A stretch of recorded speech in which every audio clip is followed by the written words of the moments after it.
She agreed to spend one night for $1 million, but the CEO did not expect to fall madly in love. The metallic sound of the fork against the French porcelain plate echoed through the penthouse apartment in Manhattan. Nathan Cole watched mesmerized as Sophie Richards finished the presentation of the main course with the precision of an artist. Her delicate fingers moved with studied grace, microscopically adjusting the position of each element of the scallop sealed with champagne foam and caviar. Mademoiselle Richards is that. Nathan paused, searching for the right word. For the first time in years, his extensive vocabulary seemed inadequate. Sophie, she corrected him, gently, a discreet smile playing at the corners of her lips. When I'm cooking, I prefer Sophie. The businessman nodded, studying not only the dish in front of him, but also the woman who had prepared it. Sophie didn't fit the stereotype of the chefs. He knew there was no arrogance in her gestures, just a quiet confidence that emanated from her every move. How do you get that texture? Nathan asked, genuinely intrigued. I've tasted scallops in every starred restaurant in New York, but this... He gestured to his plate, unable to complete the sentence. Sophie tilted her head, slightly, her dark brown hair falling softly over one shoulder. Family secret, she replied with a sparkle in her green eyes that instantly captured Nathan's attention. My grandmother taught me that the real magic of cooking lies in timing, knowing exactly when to wait, when to act, when to simply observe. Nathan felt something different at that moment, a curiosity that went beyond the exquisite dish in front of him. In his 35 years of life, surrounded by Manhattan's elite, he rarely met people who surprised him. Sophie was different. The private chef had been recommended by his assistant for an important business dinner that was canceled at the last minute. Nathan decided to keep the service, intrigued by the extraordinary reviews he had read about her. Your restaurant in Brooklyn, he began, taking a sip of wine. I read about it. Richard's Kitchen, right? Why take jobs as a private chef when you have your own establishment? A flash of something worried pain crossed Sophie's face before she could mask it. Diversification is important in today's market, she replied diplomatically, busying herself with the unnecessary adjustment of a napkin. Nathan was an expert at reading people, an essential skill in the world of finance. Sophie's rehearsed answer aroused his curiosity even more. Discreetly, he picked up his phone and with a few quick taps asked his assistant for a complete survey on Richard's Kitchen. Dinner proceeded like a carefully choreographed dance. Sophie presented each dish with a story, a memory, a personal connection that transformed the meal into something much more than just food. Nathan found himself more interested in the stories than the food, and the food was exceptional. Let me guess, he said when she served dessert in elaborate millefeuille with vanilla custard from Madagascar. Your grandmother taught you this one too? Sophie laughed, a genuine sound that filled the room. Actually, this one is totally mine. I spent 3 months in Paris perfecting the technique. My father, she stopped abruptly, her smile fading. He always said I should follow my dreams no matter what the cost. Nathan noticed the change in her tone, and before he could stop himself, asked, and what was the cost? The silence that followed was heavy. Sophie straightened her immaculately white apron, a gesture that Nathan realized was a nervous habit. Mr. Cole. Nathan, he interrupted her. Nathan, she conceded, sometimes dreams come with a price we don't expect to pay.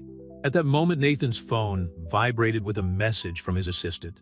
The research on Richard's Kitchen revealed a story that Sophie had been trying to hide. The restaurant was on the verge of bankruptcy, suffocated by a massive debt incurred to cover medical expenses. Nathan looked at Sophie, who was now collecting the plates with professional efficiency, and made a decision that would change both their lives. How much is Richard's Kitchen worth to you? Sophie froze, her hands still clutching the fine crockery. Excuse me, your restaurant. What's its real value? Not the monetary one, but the personal one. It's my family's legacy, she replied without hesitation, lifting her chin. It's all I have. Nathan stood up, approaching her with the same calculated precision he used in his most important negotiations. What if I could help save you? I'm not looking for charity, Mr. Cole, Sophie replied, firmly, taking a step back. It's not charity I'm offering, he retorted, his voice dropping to a more intimate tone. It's a proposal. The air between them became charged with tension. Sophie could feel the weight of what was to come, like a chef feels when a recipe is about to go wrong. $1 million, Nathan said simply. One night, the sound of breaking china echoed through the apartment as the plate slipped out of Sophie's hand, shattering on the Italian marble floor. The noise seemed to awaken something in her: indignation, perhaps, or fear of her own considerations. "I think we're done for today, Mr. Cole," she said, her voice trembling slightly as she bent down to pick up the shards. "I'll send the invoice for tonight's service." Nathan knelt beside her, his fingers brushing hers, as they both reached for the same broken piece. "Think of it as a business transaction, Sophie. You're a businesswoman after all." "I'm a chef," she corrected, standing up abruptly. "And some things aren't for sale." As Sophie hurriedly gathered her belongings, Nathan watched her with an interest that went beyond physical desire. There was something about her, a mixture of vulnerability and strength, that intrigued him deeply. "The offer stands," he said when she reached the door. "For a week." Sophie paused for a moment, her hand on the doorknob. Without turning, she replied, "Good evening, Mr. Cole." When the door closed, Nathan remained motionless, the taste of the last dish still on his tongue, the soft scent of vanilla and spices wafting through the air.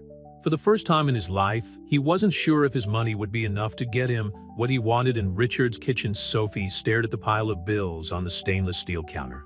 The dim morning light filtered through the foggy windows, illuminating the numbers that seemed to dance before her exhausted eyes. 9 days. That was all the time left before the bank started the foreclosure process. "More coffee, dear." Maria, the waitress who had worked at the restaurant for 20 years since Sophie's father was still alive, approached with the thermos. "No, thank you," Sophie replied, forcing a smile. Maria was more than an employee, she was practically family. The thought that she might soon have to fire her made her stomach turn. The phone vibrated, displaying a message from the bank. Sophie hesitated before opening it, her fingers trembling slightly over the screen. It was the warning she had been dreading: official confirmation of the deadline for paying off the debt. Her hands unconsciously touched the pendant around her neck, a small charm in the shape of a wooden spoon that her father had given her when she completed her culinary training in Paris. "Always trust your instincts in the kitchen, piccola," he used to say, his Italian accent stronger when he used words of endearment. Nathan Cole's proposal echoed in her mind like a persistent song that refuses to go away. $1 million. One night. The sum was more than enough to save the restaurant and still have enough left over to modernize the kitchen. But the price? Sophie walked over to the oven, automatically checking the bread that was baking. The familiar aroma of yeast and flour usually calmed her down, but today it seemed suffocating. Through the kitchen window, she could see the tables in the main hall, where generations of families had celebrated birthdays, engagements, graduations. Each chair held a story. "Sophie," the voice of Kevin, her 19-year-old sous chef, interrupted her thoughts. "The organic supplier is here. He says he can't deliver without late payment." She closed her eyes for a moment, taking a deep breath. "Tell him I'll make a transfer this afternoon." One more lie to keep up appearances, one more promise she didn't know if she could keep. His cell phone vibrated again. This time it was a message from an unknown number. "Dinner was exceptional. The offer still stands." Nathan Cole. Sophie felt her cheeks burn. How had he gotten her number? The answer was obvious: money bought information in New York. She was about to delete the message when Maria appeared in the kitchen again. "Sophie, darling, the Hendersons are here. They came to say goodbye before moving to Florida. They want to thank you personally for 30 years of family dinners." The elderly couple were sitting at their usual table near the window. Mrs. Henderson had tears in her eyes when Sophie approached. "This place," she said, holding Sophie's hand, "is where Arthur proposed to me, where we celebrated the birth of our children. I can't imagine Brooklyn without Richard's kitchen." Sophie swallowed, fighting back her own tears. "They'll always be part of our family," she managed to say. Back in the kitchen, Sophie stared at her reflection in the polished surface of a pan. The woman staring back at her looked older, more tired than her 28 years. What would her father say if he knew the dilemma she was facing? He had fought so hard against cancer, used up all his savings, and taken out that impossible loan all so as not to let the restaurant die. With trembling fingers, Sophie reached for her phone. She reread Nathan's message several times before finally replying, "We need to talk." "Not here." The reply was almost instantaneous, the high line. "Tomorrow, 7 a.m. Sophie put the phone away, feeling as if she had just signed some kind of pact with the devil. But as she watched Maria serving the Hendersons, Kevin preparing sauces with the dedication of someone who really loves his job, and thought about all the other lies intertwined with Richard's kitchen, she realized that some choices, however difficult, have to be made. The rest of the day passed like a blur. Sophie cooked automatically, her precise movements born of years of practice, while her mind wandered between memories of the past and anxieties about the future. Each dish that left the kitchen carried a little more of her soul, as if she were unconsciously saying goodbye to something precious.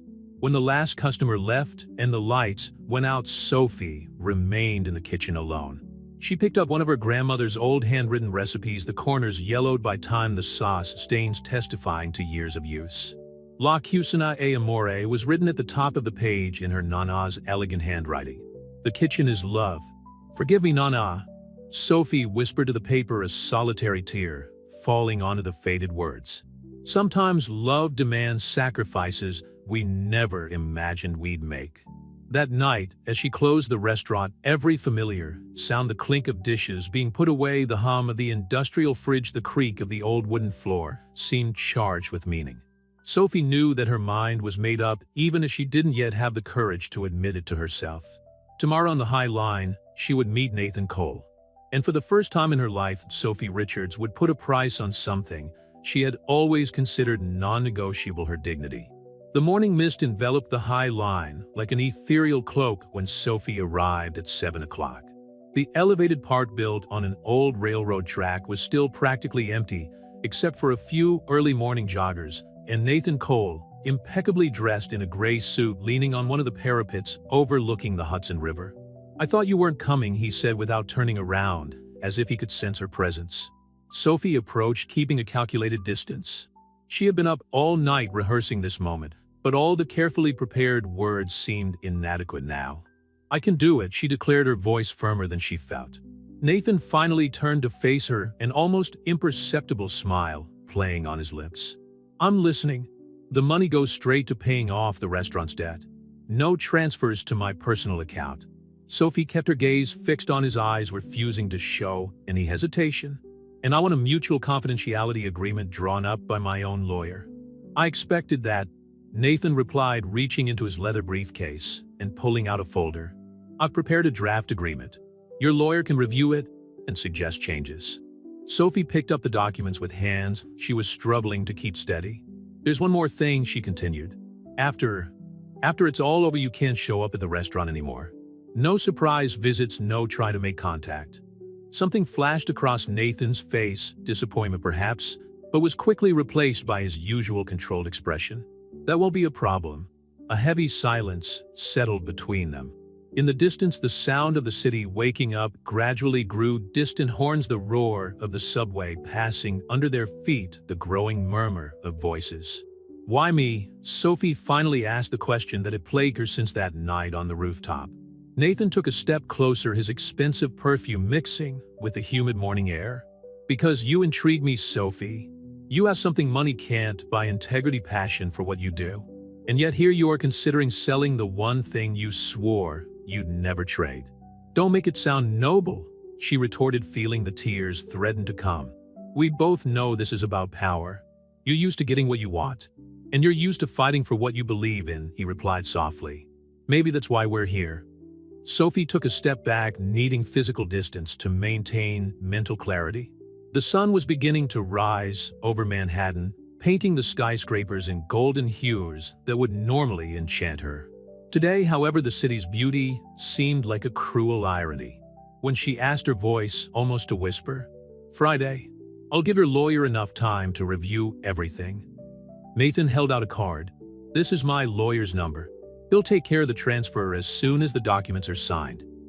Sophie took the card, feeling the textured paper between her fingers. It was surreal how something so mundane, a simple business card, could represent such a profound change in her life. "The restaurant opens at 6, she said, tucking the card into her handbag. "I have to go." "Sophie," Nathan called out as she turned to leave. "You don't have to do that. I can help in other ways." "No," she interrupted him firmly. "You made your offer, Mr. Cole. I've accepted it. Let's keep this what it is, a business transaction." As she walked back along the High Line, Sophie could feel Nathan's gaze on her back. Her grandmother's words echoed in her mind. "In life, as in cooking, sometimes you have to make difficult choices. The important thing is not to lose the flavor of who you are in the process." On the subway on the way to the restaurant, Sophie looked at her reflection in the darkened window. The woman staring back at her looked like a stranger, determined, but with a shadow in her eyes that hadn't been there before. In 3 days, she would become something she had never imagined, a commodity with a set price. Arriving at Richard's kitchen, Sophie immersed herself in the familiar routine of opening, checking deliveries, preparing mise en place, giving instructions to the team. Every gesture was a reminder of what was at stake, every familiar face a justification for her decision. "Is everything all right, chef?" Kevin asked when she dropped a pan for the 3rd time that morning. Sophie forced a smile. "Just a bad night's sleep," she replied, wondering how many more lies she had to tell before it was all over. On her desk, the contract awaited her perusal, the words confidentiality agreement and financial compensation jumping off the page like accusations. Sophie put it away in the drawer, unable to face it now. She had a restaurant to run, dishes to prepare, a facade of normality to maintain. But as she worked, one question persisted in her mind. When it was all over, would she still be able to recognize herself in the mirror? Lawyer Marcus Bennett's office on the 20th floor of a building in Manhattan seemed as cold as the gaze he cast at the documents on his desk. Sophie watched as he meticulously read each page of the contract, making occasional notes with his Mont Blanc pen. "Miss Richards," he began, removing his reading glasses, "as your lawyer, I must warn you of the legal and personal implications of this agreement." Sophie straightened up in the leather chair, her hands clenching the strap of her handbag. "I fully understand what I'm doing, Mr. Bennett. Do you?" He leaned forward. "Because once signed, this document, although technically legal, could have serious repercussions on your personal and professional life if it were to be made public. That's why I need it to be absolutely unbreakable," Sophie replied, her voice firm despite the trembling in her hands. "Secrecy is non-negotiable." Marcus sighed, flipping through the pages again. Mr. Cole was thorough in his specifications. "The bank transfer will be made directly to the creditor's account as requested. The confidentiality agreement is bilateral and provides for severe penalties for any breach." Sophie nodded mechanically, her thoughts wandering to the pile of bills on her table in the restaurant. 3 days had passed since the meeting on the High Line, and each hour seemed to drag on like an eternity. "There's something else I need to mention," Marcus continued, his tone softer. "As your lawyer, I can suggest alternatives. There are refinancing programs, partnership possibilities." "No," Sophie interrupted him. "I've already explored all the options. This," she gestured to the documents, "is my only way out." The phone on Marcus's desk rang, and the name Nathan Cole flashed on the ID. Sophie felt her stomach turn. "Mr. Cole," Marcus answered, putting the phone on speaker. "I'm here with Ms. Richards, going over the documents." "Excellent." Nathan's voice sounded as controlled as ever. "Any objections to the terms?" Sophie closed her eyes for a moment, remembering Mrs. Henderson's smile, Maria's calloused hands, Kevin's enthusiasm in the kitchen. "No," she replied before Marcus could speak. "The terms are acceptable." There was a pause on the other end of the line. "Very well." Marcus arranged everything for tomorrow night. When the call ended, Sophie felt as if all the air had been sucked out of the room. Marcus watched her with a mixture of concern and resignation. "I can have the final documents ready in an hour," he said. "Are you sure you want to proceed?"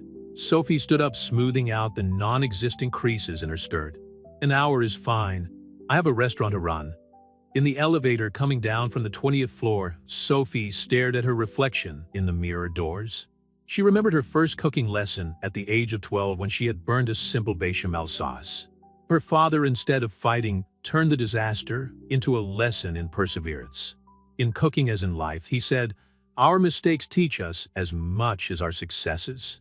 Back at Richard's kitchen, Sophie plunged into work as if it were her lifeline. She prepared sauces, checked stocks, trained new waiters, anything to keep her mind occupied. Chef Kevin called out in the middle of the afternoon that Tom's critic is here again. Sophie peered through the kitchen window and saw the man who could make or break a restaurant's reputation with a few well-chosen words. In other circumstances, she would have been nervous about his presence. Today it seemed almost irrelevant. The evening service flowed as usual, but Sophie's every move seemed charged with new meaning. Every dish that came out of the kitchen was prepared with an almost painful intensity, as if she was trying to prove something to herself. At 11 p.m., when the last customer left, Sophie remained in the kitchen cleaning equipment that was already spotless. Her phone vibrated with a message from Marcus. The documents were ready for signature. Chef Maria appeared in the kitchen doorway. "Is everything all right? You seem different today." Sophie forced a smile. "Just tired, Maria. Go home, it's past time." Alone again, Sophie picked up one of the old embroidered tablecloths that her grandmother cherished so much. The delicate fabric still carried the subtle scent of lavender that her Nana always used. "Forgive me, Nana," she whispered, carefully folding the cloth. "Sometimes in order to preserve something we love, we have to sacrifice something we are." Her phone vibrated again. It was Nathan Carr at 8 p.m. tomorrow. Address will be sent an hour before. Sophie didn't answer. Instead, she started making a detailed list of instructions for Kevin: recipes, suppliers, regular customers' preferences. Because no matter what happened tomorrow night, Richard's Kitchen needed to keep running. It was more than a restaurant, it was a legacy, a family, a story that deserved to continue to be told. And if the price of that continuity was your own story, well, some choices have no turning back. The sun was setting over Brooklyn when Sophie closed the back door of Richard's Kitchen earlier than usual. It was 6:30 p.m., and for the first time in years she wouldn't be there during evening service. Kevin, her sous chef, had been given detailed instructions and a look that carried more meaning than words could express. "I'm sure everything is under control," she said, trying to keep her voice steady as she adjusted his apron, a motherly gesture she had inherited from her grandmother. "Chef, is everything all right?" Kevin asked, concern evident in his young eyes. "You never leave before the rush." Sophie forced a smile. "Sometimes we need to rely on others to grow up, don't we?" Her words carried a weight that the boy couldn't understand. In her small apartment 3 blocks from the restaurant, Sophie stared at the black dress hanging on the closet door. It was simple, but elegant, bought especially for this evening with the money that should have gone towards new kitchen utensils. The irony didn't escape her. The phone vibrated with a message from Nathan: "Driver will arrive in 30 minutes. Address: the Peninsula Hotel Presidential Suite." Sophie sat on the edge of the bed, her hands trembling slightly as she applied her lipstick. In the mirror, she saw reflections of herself. At different times, the little girl learning to make pasta with her Nana, the teenager determined to become a chef, the woman who took over the restaurant after her father's death. Each version seemed to judge the current one. The intercom rang at 730. In the elevator, Sophie took a deep breath. The soft scent of jasmine, another gift from her grandmother, mingling with the metallic aroma of the confined space. The driver, discreet in his black uniform, maintained a professional silence throughout the journey to Manhattan. The Peninsula Hotel stood imposingly against the New York night sky. Sophie walked through the luxurious lobby feeling like an intruder despite her expensive dress and careful makeup. The private elevator to the presidential suite required a special key card which the concierge provided with quiet efficiency. When the doors opened directly into the suite, Sophie was greeted not by Nathan, but by a sight that brought her to an abrupt halt. Her kitchen was there. Not a real one, of course, but a meticulous replica of her space in Richard's Kitchen, from the industrial stove to the copper pans, hung exactly as she kept them. "I thought you might feel more comfortable in familiar surroundings." Nathan's voice came from behind her. He was impeccable in a navy blue suit, holding 2 glasses of champagne. Sophie felt her defenses momentarily falter. "How?" "I had help from your team," he admitted, offering her a glass. Maria was particularly helpful with the details. The mention of Maria brought Sophie back to reality.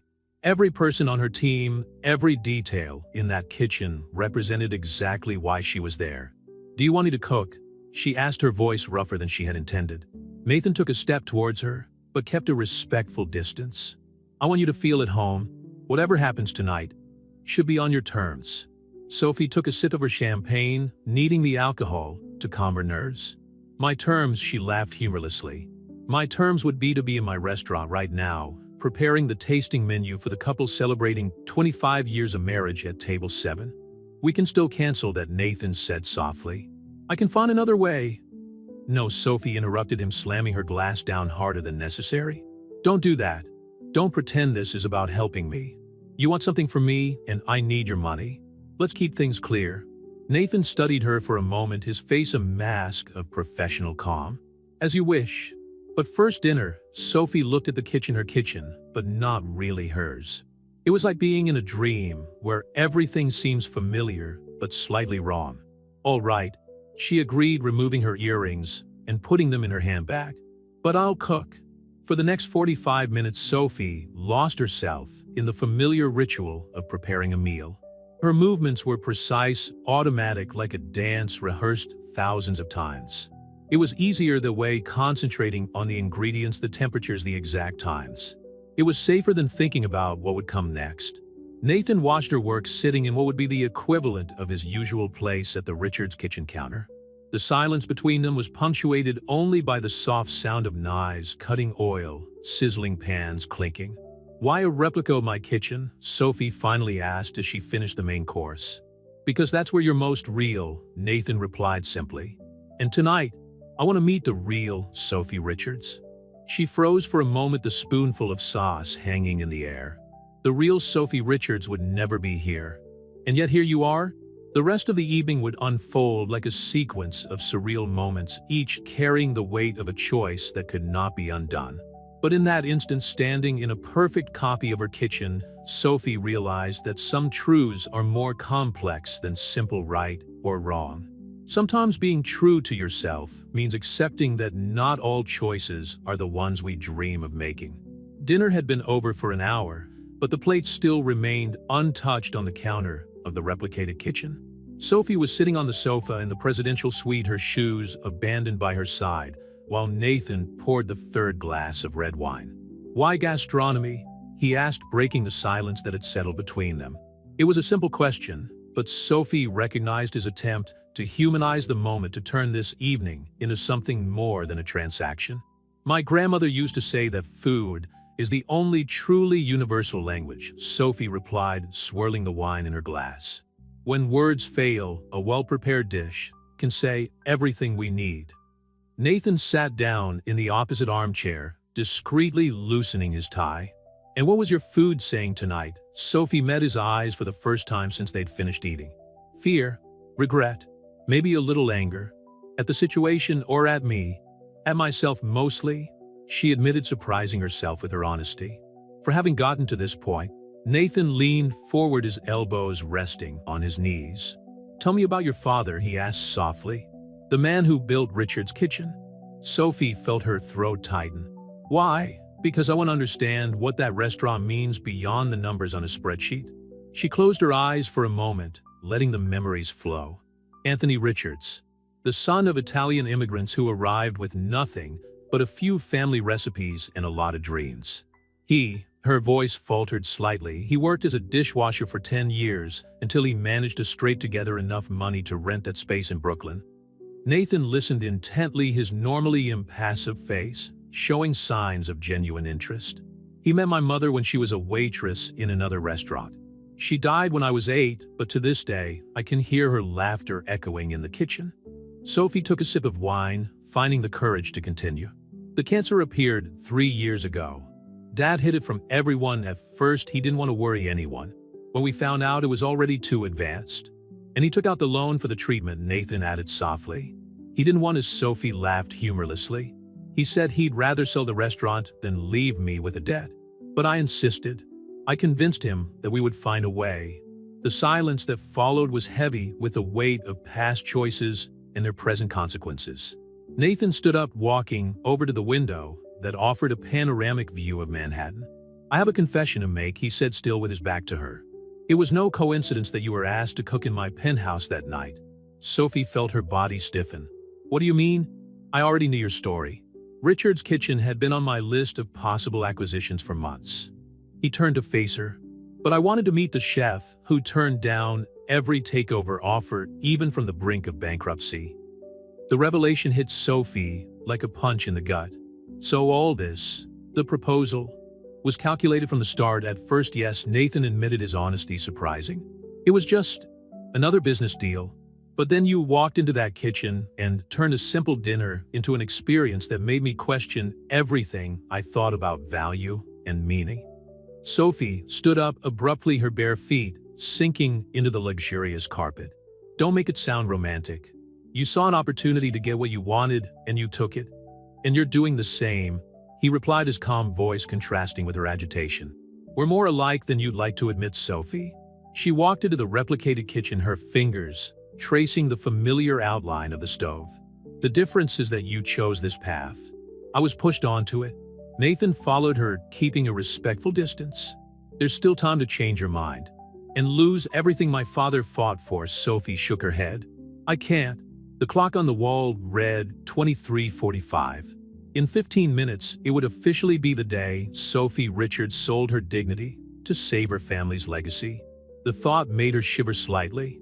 "Is it cold?" Nathan asked, already removing his jacket.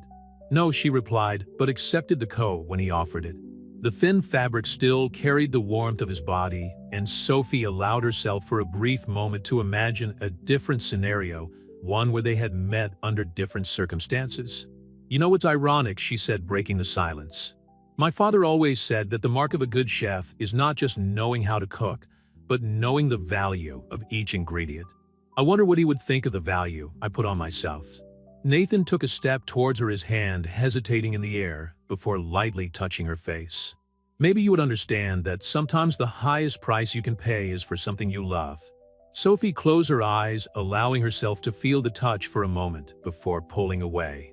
"It's midnight," she said, glancing at the clock. "I think it's time we honored our agreement."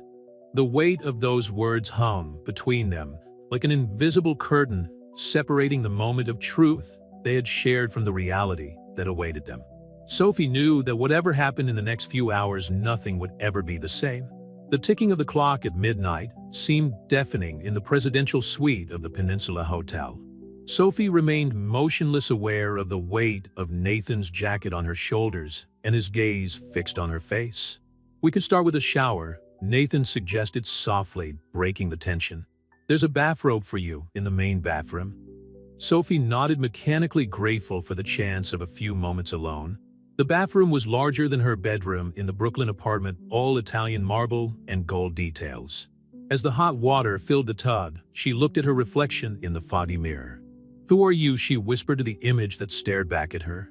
The woman in the mirror looked like a stranger, expensive makeup, elegant dress, perfectly groomed hair.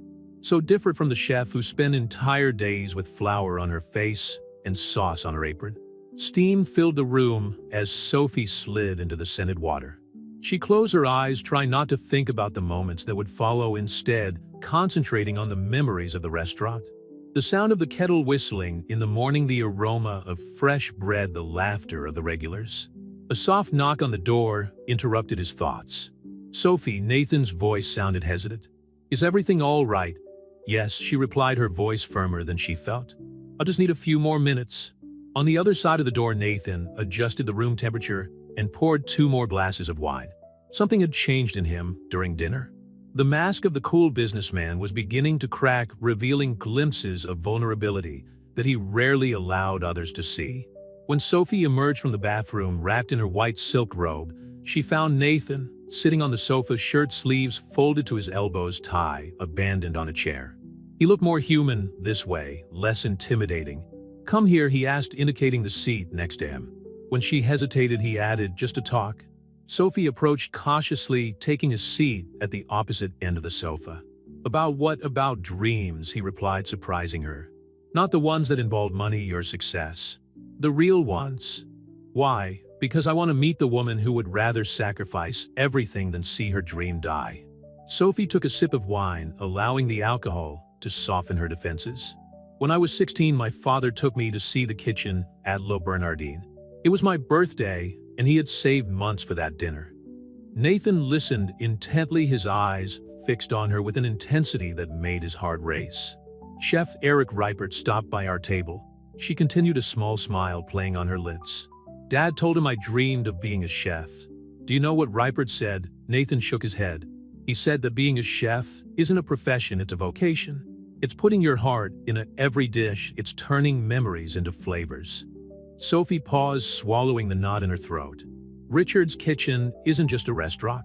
It's where I learned that love can be measured in tablespoons and cooking time." "And now you're here," Nathan said softly, "measuring love in dollars." The words hit Sophie like a slap. She stood up abruptly, walking over to the window. The lights of Manhattan twinkled like fallen stars, indifferent to the drama unfolding on the 30th floor. "Don't make this harder," she whispered. Nathan approached, stopping a few steps away from her.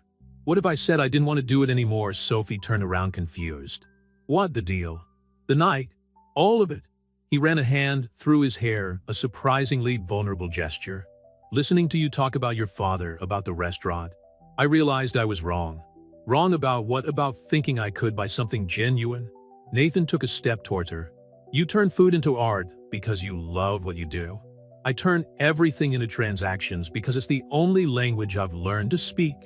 Sophie felt tears begin to form in her eyes. "Don't do this. Don't give me hope if it's not real." "It is real," he insisted, his hand finding her face. "More real than any contract or agreement I've ever made." His touch was gentle, almost reverent. Sophie closed her eyes, allowing herself for the first time that night to feel something other than fear and guilt. "What are you suggesting?" she asked, her voice barely above a whisper. "A partnership. Legitimate, transparent. I invest in Richard's Kitchen. You retain full creative control. No personal conditions, no arranged evenings." Sophie opened her eyes, meeting his gaze. "Why?" "Because some things are too precious to have a price." Nathan dropped his hand, taking a step back. "It's your decision, Sophie. It always has been." The silence that followed was filled with the weight of unrealized possibilities and paths not taken. Sophie looked at the robe she was wearing at the luxurious suite, at the man who had planned to buy her, but was now offering something much more valuable choice. Sophie stared at the documents on the meeting table in Marcus Bennett's office the next morning.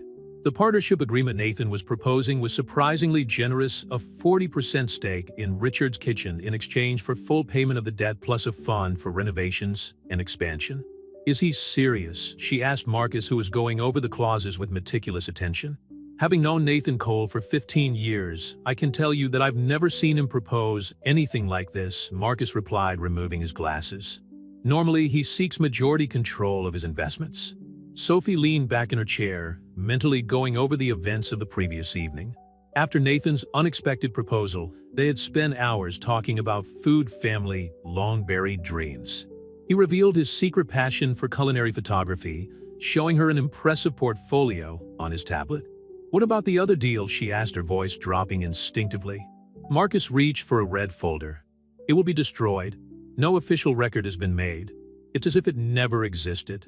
A weight that Sophie hadn't even realized she was carrying seemed to dissipate from her shoulders. However, a new anxiety took its place. "How am I going to explain this to my team, to the clients?" Nathan suggested presenting it as an investor who fell in love with the restaurant's vision, Marcus explained. "Technically, it's not a lie." Sophie felt her cheeks blush slightly. The phone on the table rang, and Nathan's name appeared on the receiver. "Good morning," his voice sounded through the speakerphone. "I take it Marcus has already shown you the proposal." "Yes," Sophie replied, trying to keep her voice steady. "Yeah, generals." "It's fair," Nathan corrected. "Richard's Kitchen has the potential to be much more than a family restaurant in Brooklyn. Your vision of turning it into a training center for young chefs is brilliant." Sophie blinked in surprise. "You remember that?" "I remember every word you said last night, Sophie." There was a significant pause. "Even about that secret ravioli recipe your grandmother brought back from Tuscany?" An involuntary smile appeared on Sophie's lips.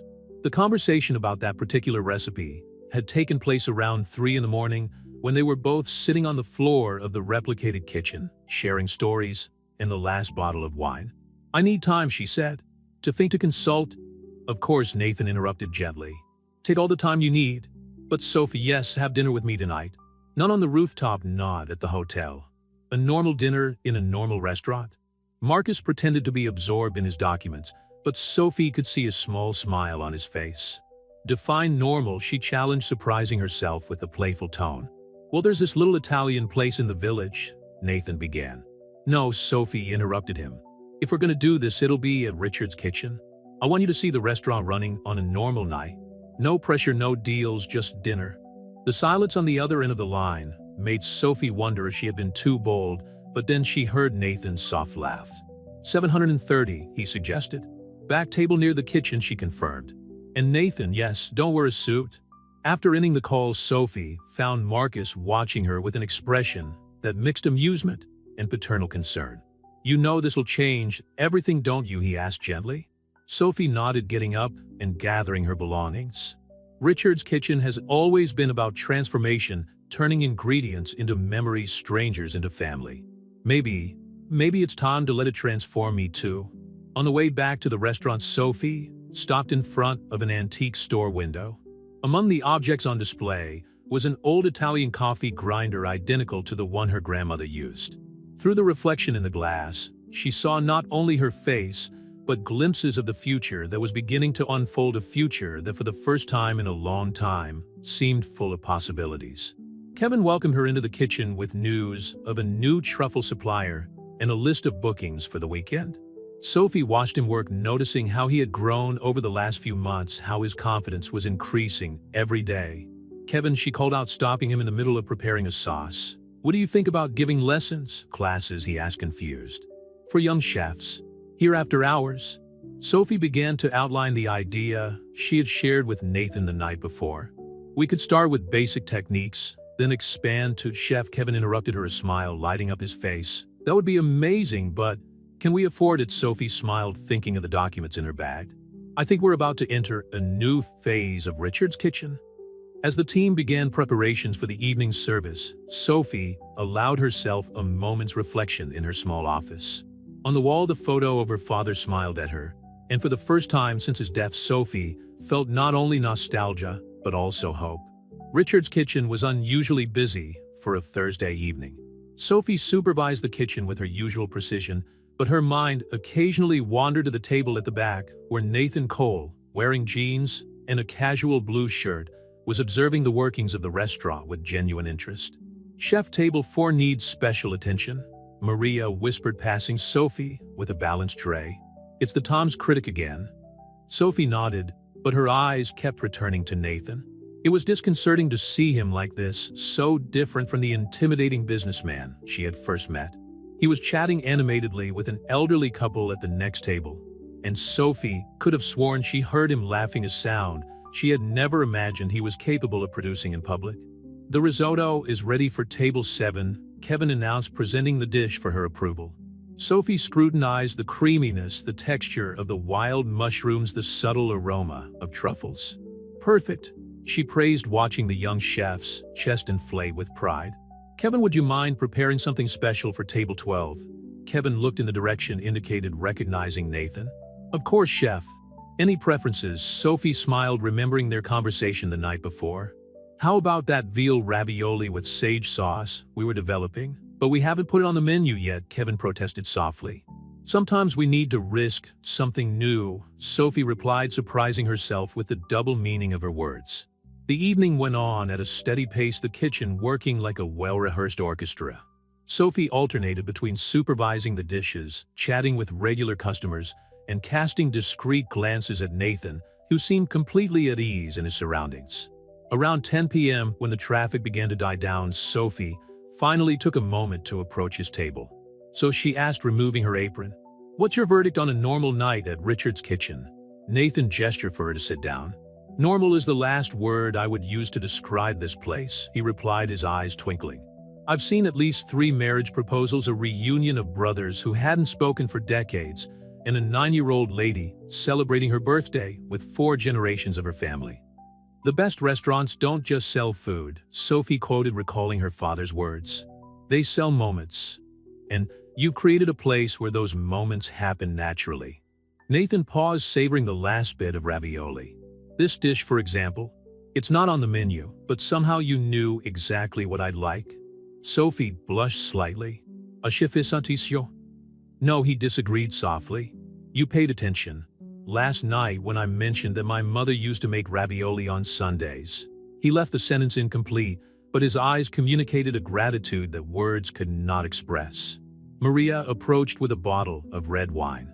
"Courtesy of the house," she announced with a knowing smile, pouring 2 glasses before discreetly leaving. "Your team," Nathan commented, observing the coordinated movement of waiters and assistants. "They're not just employees, they're family." "That's why your proposal means so much," Sophie admitted, twirling her glass between her fingers. I'm not just saving a restaurant, I'm preserving a home. On that note, Nathan leaned forward, his voice lowering. I have some ideas for expanding the training program. There's a space on the second floor that could be converted into a school kitchen. Sophie felt her heart race at the possibilities. Do you really believe that in the potential of this place? I believe you, he replied simply. The rest is consequence. The sound of plates being cleared and chairs being put away signaled the end of another night of service. The staff began their closing routine, moving with the familiarity of someone who knows every inch of the space. Would you like to see the rest of the restaurant? Sophie offered, standing up. Including the famous second floor. Nathan followed her through the kitchen, where Kevin was still finishing cleaning his station. On the way to the staircase, Sophie showed him the old pantry that her grandfather had turned into a wine cellar, the exposed brick walls still retaining their original 1920s markings. This place has history, Nathan observed, running his fingers along the textured walls. And a future, Sophie added, surprised by the conviction in her own voice. If you're still willing to be a part of it. Nathan stopped in the middle of the stairs, turning to face her. In the confined space, Sophie could feel the warmth emanating from him, noticed the small details in his eyes that she hadn't noticed before. Only if you promise me something, he said seriously. What, that you'll teach me how to make that ravioli properly? My version always turns out too thick. Sophie's laughter echoed down the empty staircase, genuine and free of all the tension of the last few days. It was a sound of liberation, of possibilities, of new beginnings. And as they continued their exploration of the old building, discussing renovations and future dreams, Sophie realized that sometimes the best recipes in life are the ones we don't follow to the letter, but improvise with our hearts. News of the partnership between Richard's Kitchen and Nathan Cole spread quickly through the neighborhood, like the aroma of fresh bread on a Sunday morning. Sophie watched with a mixture of anxiety and hope as a small team of architects took measurements on the second floor of the restaurant. And here we could knock down this wall, explained Rebecca Martinez, the lead architect, gesturing animatedly. Create a large space for practical classes with individual workstations for each student. Sophie nodded, visualizing the transformed space. Nathan stood next to her, making notes on his iPad with the same intensity he usually reserved for financial negotiations. What do you think? He asked quietly, leaning towards her. We can keep the original elements of the building, the exposed bricks, the wooden beams. It's perfect, Sophie replied, surprised by the emotion in her own voice. Dad always wanted to expand to the second floor, but he never had the resources. The last 10 days since the night of the dinner had been a roller coaster of emotions and changes. The restaurant's dad was paid off, the partnership documents signed, and a new energy hung over Richard's Kitchen. But it was the change in the dynamic between Sophie and Nathan that most caught the team's attention. Chef Kevin interrupted, climbing the stairs 2 steps at a time. Sorry to interrupt, but the organic supplier is here with those special herbs you asked for. Go on, Nathan encouraged with a small smile. I'll finish here with Rebecca. Sophie went downstairs to the kitchen where Maria was organizing the preparations for lunch. The veteran waitress gave her a knowing look. So Maria began, pretending to adjust the already perfectly aligned cutlery. Mr. Cole has been dropping by a lot lately. Sophie concentrated on examining a bundle of fresh basil, trying to ignore the heat rising in her neck. He's our partner now, Maria. It's only natural that he's involved in the changes. Maria murmured, unconvinced. And I suppose it's just a coincidence that he always shows up around the time of your lunch break. Before Sophie could answer, Nathan came downstairs, putting the iPad away. Everything's ready upstairs. Rebecca will send the preliminary designs by Friday. He paused, watching Sophie work with the herds. Lunch, Maria smiled, discreetly retreating to the lounge. I have to prepare the mise en place for dinner, Sophie protested weakly. Kevin could take care of that, Nathan argued, approaching the counter. Besides, I need your opinion on a place. Sophie raised an eyebrow. What place? A small cafe in Red Hook. They have an interesting social program offering training for at-risk youths. Nathan spoke casually, but Sophie noticed the sparkle in his eyes. I thought we could get inspiration for our own program. The use of "our" didn't go unnoticed by Sophie. It was surprising how Nathan in such a short time had become genuinely invested in the restaurant's future, not just financially, but emotionally. All right, she agreed, removing her apron. But I'll drive. The cafe in Red Hook was exactly the kind of place Sophie would have loved to have discovered on her own, small, authentic, with a vibrant energy that came from both the young apprentices and the regular customers. "How did you find this place?" she asked as she watched a teenager carefully prepare a cappuccino. "Research," Nathan replied, but something in his tone made Sophie take a closer look. "Nathan, okay," he relented with a smile. "Maybe I've spent the last few days researching programs similar to the one you want to implement. I visited a few places, talked to coordinators." Sophie felt something warm expand in her chest. "You didn't have to do that."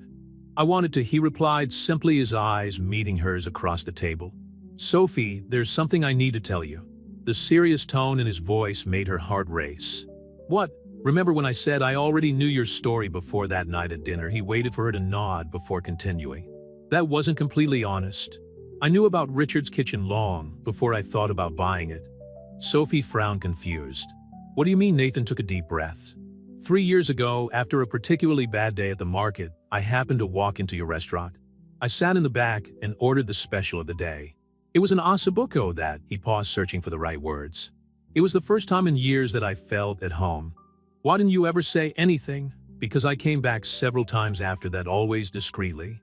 I saw you take over the kitchen when your father fell ill. I saw how you kept everything running even in the most difficult times." Nathan reached out lightly, touching her fingers on the table. "When I heard about the financial difficulties, my first instinct was to make an offer to buy.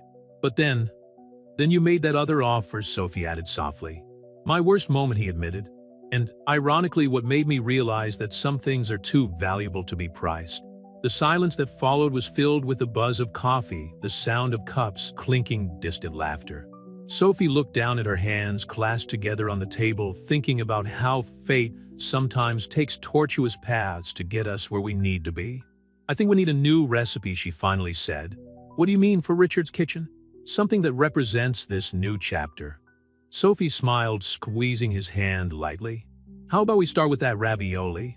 The aroma of fresh basil and golden garlic filled Richard's Kitchen on a Thursday afternoon. Sophie and Nathan stood side by side at the marble counter, sleeves rolled up, flowers scattered over the work surface as they prepared the ravioli dough. "No, not like this," Sophie corrected, gently covering Nathan's hands with her own to demonstrate the correct pressure. "You have to feel the dough, not force it." The casual touch sent an electric current through both of them, but neither pulled away. In recent weeks, moments like this had become more frequent, small gestures, long looks, touches that seemed accidental but carried deeper meanings. "How do you know when you're in the right place?" Nathan asked, his voice softer than usual. "It's like in the financial market," Sophie replied with a teasing smile. "You have to trust your instincts." Nathan laughed, a sound that still surprised the restaurant staff. The feared Wall Street entrepreneur had become a constant and increasingly relaxed presence in Richard's Kitchen. "Chef," Kevin interrupted hesitantly, holding up an envelope. The application forms for the training program arrived from the print shop. Sophie wiped her hands on her apron and took one of the forms, her eyes sparkling as she saw the new Richard's Kitchen Culinary Academy logo at the top. Nathan watched her reaction with barely concealed satisfaction. It had been his suggestion to hire a designer to create the program's visual identity. 20 places in the first semester, Sophie murmured, running her fingers over the paper. "It seems so real now." "Because it is real," Nathan replied, abandoning the dough to approach her. "The renovations start next week. The equipment has already been ordered." "And you're sure about the sponsorships?" Sophie asked for the 10th time that week. 3 five-star restaurants have already confirmed that they will offer internships to the best students," Nathan assured her, "including Lo Bernardine." Sophie almost dropped the forms. "How did you manage that?" Nathan smiled mysteriously. "Let's just say that Eric Riper was intrigued when I mentioned a certain chef he met years ago on a special anniversary evening." Tears threatened to form in Sophie's eyes, but she held them back. Instead, she turned her attention to the ravioli dough, channeling her emotion into the handiwork. "You know," she said after a few moments, "I still can't understand how we went from that night at the peninsula to this." Nathan stopped kneading the dough, his face taking on a serious expression. "That night showed me something that years of business couldn't teach me." "What?" "That sometimes you have to lose something to understand its true value." He moved closer, brushing some flour off her cheek with his thumb. "Or almost lose in our case." The moment was interrupted by the sound of the back door opening. Maria entered carrying cases of wine, followed by a delivery man with more supplies. "Sorry to interrupt the moment," she said with a knowing smile, "but we need to organize everything for tomorrow's charity event." The event, a tasting to raise funds for the scholarship program, had been Nathan's idea. Sophie initially hesitated, worried about the exposure, but he convinced her that it was a perfect opportunity to introduce the new Richard's Kitchen to the community. Speaking of which, Nathan commented as he helped unload the boxes, "I've confirmed a few more important guests. The mayor has confirmed his attendance, as have some food magazine editors." Sophie felt her stomach turn. "Nathan, you said it would be something small." "It will be," he assured her quickly. "Only people who can make a real difference to the program. Trust me." The question carried more weight than it appeared. Sophie studied his face for a moment, remembering how they got there, the sleepless nights, worrying about debts, the shocking proposal, the unexpected transformation of a business deal into something much deeper. "I trust," she finally answered, surprising herself with the certainty in her voice. Nathan's smile lit up his face in a way that made Sophie's heart skip a beat. He leaned in as if to kiss her, but stopped inches away when they heard footsteps approaching. "I think we need to finish this ravioli lesson another day," he muttered, reluctantly moving away. Sophie nodded, trying to control her breathing. "Tomorrow after the event, it's a date," Nathan replied with a smile before quickly correcting himself. "I'm in a class." "Definitely a class." Maria, who had discreetly witnessed the scene, shook her head with a smile as she organized the wine bottles. Some recipes she thought needed time to reach perfection, and what was developing between Sophie and Nathan was definitely one of them. The main hall of Richard's Kitchen glowed under the soft light of dozens of strategically placed candles. Sophie watched from the kitchen as the final preparations for the charity event were finalized, her heart pounding with a mixture of anxiety and excitement. All set at the canopy station, Kevin announced, adjusting his new uniform, Nathan's gift to the whole team, especially for this evening. "The veal mini ravioli are perfect, chef." Sophie smiled, remembering the previous afternoon with Nathan. "Great. What about the other stations?" "Maria is coordinating the waiters for the wine service, and the student volunteers have already arrived to help," he replied before hesitating for a moment. "Chef, there's someone here who wants to see you." Before Sophie could ask who it was, a familiar voice made her freeze. Piccola, she turned slowly to find Isabella Richards, her paternal grandmother, standing in the kitchen doorway. The 70-something lady, who had moved back to Italy after the death of her son, looked exactly as Sophie remembered: gray hair, elegantly arranged, piercing green eyes identical to her own. "Nana," Sophie whispered, hardly believing it. "How? Your Giovanni Uomo called me," Isabella replied with a knowing smile. "He said tonight was too important for me to miss." Sophie felt the tears start to pour. Nathan had tracked down her grandmother in the small Tuscan town where she lived and arranged for her to come without mentioning anything. Before she could fully process the surprise, Nathan appeared in the kitchen doorway, looking pleased with himself. "I thought you might want your most important culinary critic present tonight," he said softly. Isabella studied Nathan with interest.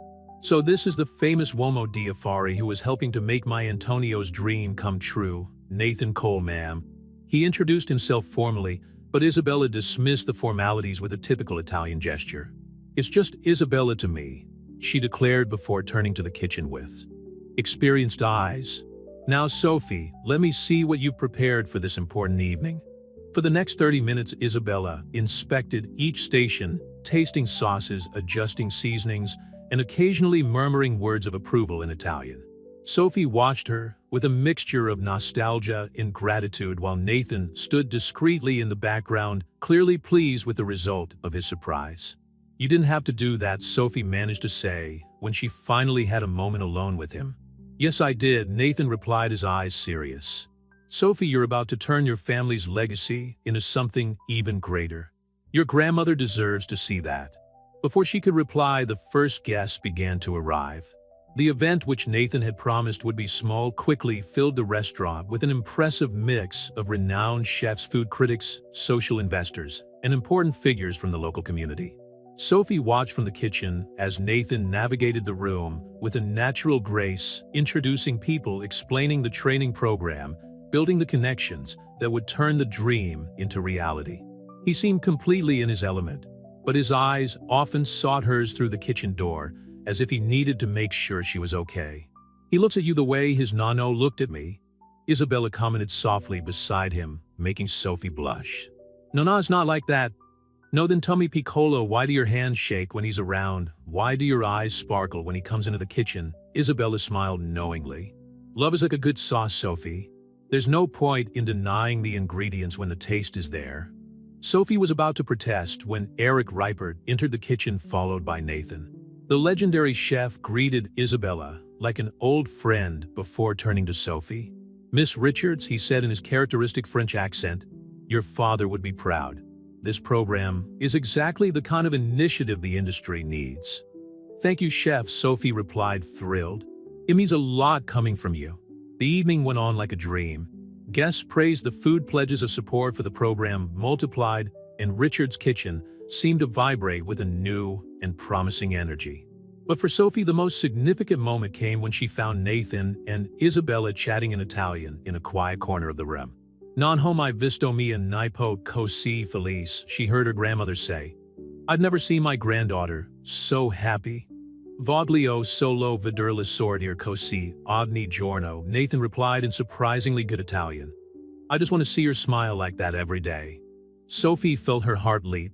When had Nathan learned Italian? How many other secrets did he still keep? The answer would come later when the last guest left, and Isabella retired to the hotel, leaving Sophie and Nathan alone in the silent kitchen. So he began unbuttoning his jacket.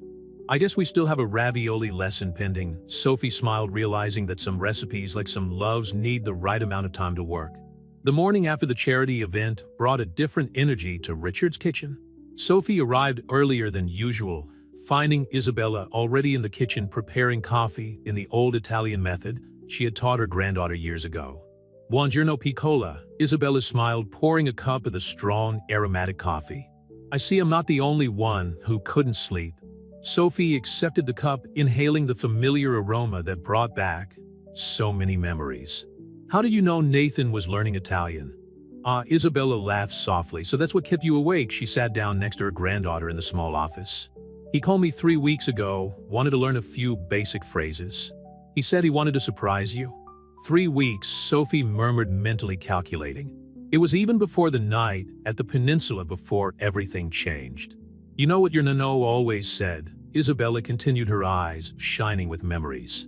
"That there are two kinds of love, the one that happens like lightning and the one that grows like a vine, slow, steady, inevitable." The sound of the back door opening interrupted the conversation. Nathan entered carrying an old wooden box that made Isabella's eyes widen. "You found it," the lady exclaimed, getting up to examine the box. Sophie looked from one to the other in confusion. "What's this?" "Your early birthday present," Nathan replied, placing the box on the table. "Your grandmother mentioned that you always wanted a set just like hers." With hands shaking slightly, Sophie opened the box, revealing a complete set of handmade Tuscan cooking tools, just like the one her grandmother had brought back from Italy decades ago. "How?" she began, but her voice faltered. "I met an antique dealer in Florence during a business trip last year," Nathan explained. "When Isabella mentioned the set, I contacted him. It took a few weeks to locate all the original pieces." Isabella watched the scene with a satisfied smile. "I'll let you two talk," she said, heading for the door. "I have to call some old friends in Brooklyn. It's good to be back." When they were alone, Sophie finally found her voice. "Why do you do all this, Nathan?" He approached, taking one of the tools from the box, a small pastry cutter with carved wooden details. "Because ever since that first time I walked in here 3 years ago, I realized that there's something special about this place. It's not just about food, it's about connections, memories, moments that mark our lives." "What about that night at the peninsula?" Sophie asked softly. "Was it really about power, like you said?" Nathan put the cutter back in the box, his fingers lightly brushing hers in the process. "It was about fear," he admitted. "Fear that the only way I could get close to you was through a business transaction. It was my worst moment, Sophie, and ironically what made me realize I was in love with you long before that night." The silence that followed his confession was filled with the distant sound of the city waking up, of the kitchen equipment being switched on, of life continuing its inevitable course. "When did you decide to change your mind?" Sophie asked, her voice barely above a whisper. "The moment you started talking about your father, about this place." I realized that I was about to destroy something too precious to have a price. Nathan took a step towards her. Money has always been my language, Sophie. You taught me that there are things that can't be bought, they have to be earned, cultivated, deserved.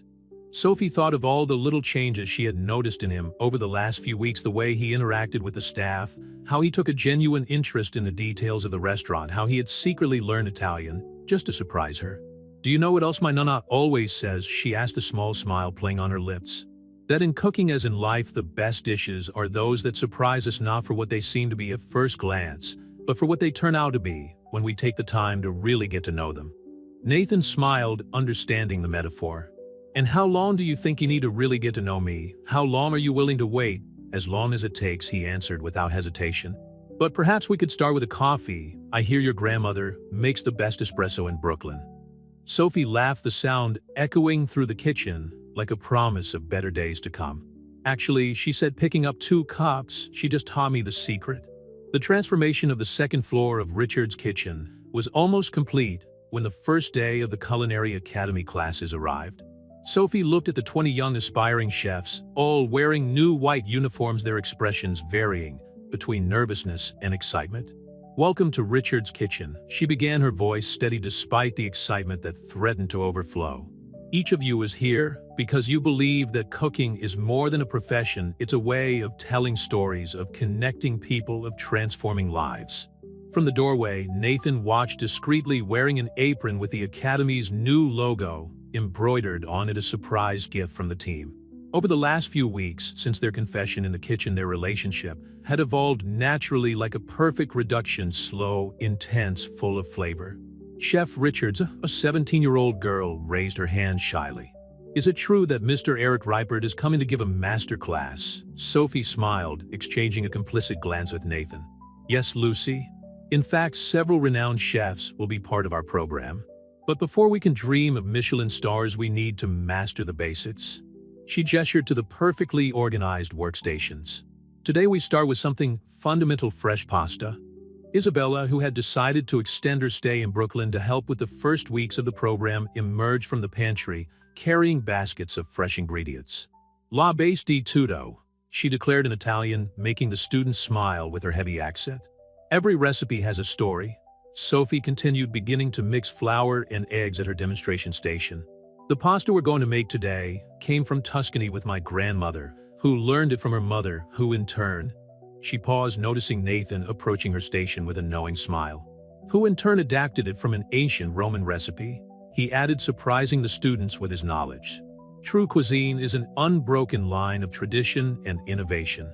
Sophie felt her heart racing, as it always did when Nathan demonstrated how much he had absorbed from their conversations about gastronomy. He was no longer just the calculating businessman she had known. He had become an integral part of Richard's kitchen, understanding its deepest essence. The class continued with Sophie demonstrating techniques, Isabella correcting postures, and Nathan surprisingly adept at helping students with difficulties. At one point, Sophie caught him explaining in Italian to a student how to feel the correct point of the pasta. Your secret lessons with my nonna really worked, she commented when they got a moment alone by the sink. I have a great motivation to learn, he replied, his eyes sparkling with something more than amusement. Sophie, there's something I need to tell you. But before he could continue, a small commotion broke out at one of the stations. A pot of boiling water had tipped over, causing confusion. Nathan and Sophie rushed to help, working in perfect sync to control the situation. Look at that, Isabella commented to no one in particular, watching the couple, how they danced together in the kitchen without even realizing it. When the lesson was over and the students left proudly carrying their first productions of fresh pasta, Sophie finally allowed the excitement of the day to fully hit her. Sitting in the office, she now shared with Nathan. She leafed through the students' files, each with a unique story, a dream to pursue. Wondering how your father would react to all this? Nathan asked softly, entering the office with 2 glasses of wine. Actually, Sophie replied, accepting the glass. I was thinking about how you've changed everything, and not just the restaurant. Nathan sat on the edge of the table, his knee lightly brushing hers. You've changed me too, Sophie. More than you know. Have you? She teased, trying to keep her tone light despite her racing heart. Try it. In response, Nathan placed his cup on the table and pulled something out of his pocket, a small antique key. Do you recognize this? Sophie took the key, frowning in confusion. It looks like the cellar key from the restaurant, but it's the original, he confirmed. I found it in an antique shop in Little Italy. Apparently your grandfather sold it during the 1962 renovation to buy new equipment. Tears began to form in Sophie's eyes. How did you find out about it? I researched the history of Richard's kitchen, every detail, every significant moment. Because I realized that I don't just want to be a partner or, he hesitated briefly, a boyfriend. I want to be part of the history of this place, its history. Sophie looked from the key to Nathan, finally understanding the depth of what he was saying. And what story do you want to write? One that begins with an arrogant businessman learning that the most valuable things in life can't be bought, he replied, leaning closer. And it continues with him discovering that sometimes fate serves us exactly what we need, even if we don't know how to recognize it at first.